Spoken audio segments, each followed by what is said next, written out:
Hi, I'm Lauren and I'm the coordinator for SWAN UK.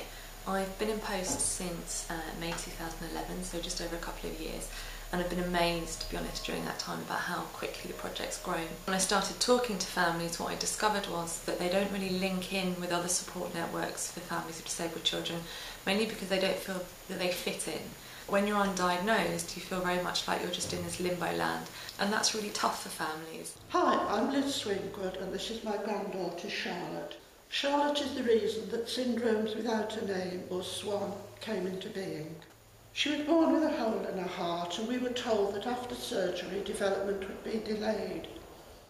But she didn't develop at all, and at 8 months old she was referred to a clinic, where they discovered, amongst other things, she was visually and hearing impaired.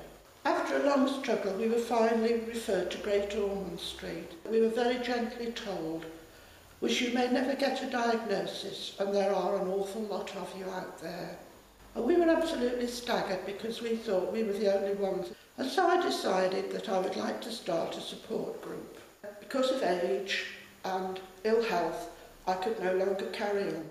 And I was so upset, I felt I was letting all these parents down. And then all of a sudden I had a phone call from the Genetic Alliance to say that they were willing to take on the group.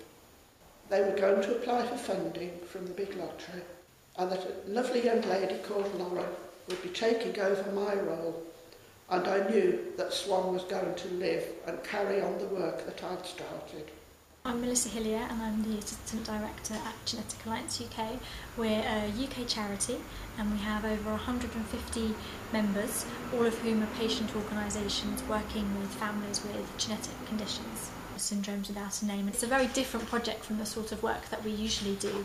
It's much more direct, it's much more on the ground with families and with children, and doing things very actively at a local level as well. That information and those stories that people tell us and the kind of experiences that people tell us has helped us to impact on the sort of policy work and the campaigning that we do, so that we can then put that information into policy responses that go back to government to really give them a sort of hands-on experience of the families. So it's been really, really good. I had lots of emails and I would like to share just one or two with you. Thank you so much for giving us SWAN. The help and support is so beneficial and I would be lost without it. I don't know how we would cope day to day without the support we get from other families in the same situation. In April this year we celebrated the UK's first Undiagnosed Children's Awareness Day, and it was brilliant because sort of SWAN groups in America and Australia did the same, and actually now we're all planning to have an international planning committee, so next year it can have a much more international feel to it. For some families it was just about online awareness raising, so that was changing your Facebook status. We had lots of blog posts going out, lots of videos, and then other families decided to get together as well and do things in their local area. So some people had a party, some people did a day out to a museum. We also announced the winners of our blog awards.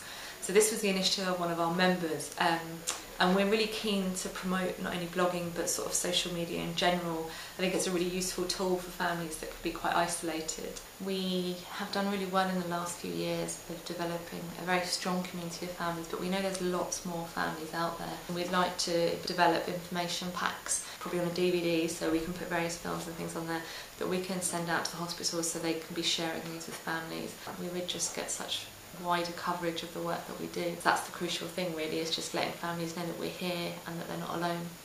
I worked so hard for 10 years and Lauren, who's taken over, has worked equally hard. To see all this go, for me, would be so devastating that I can't put it in words.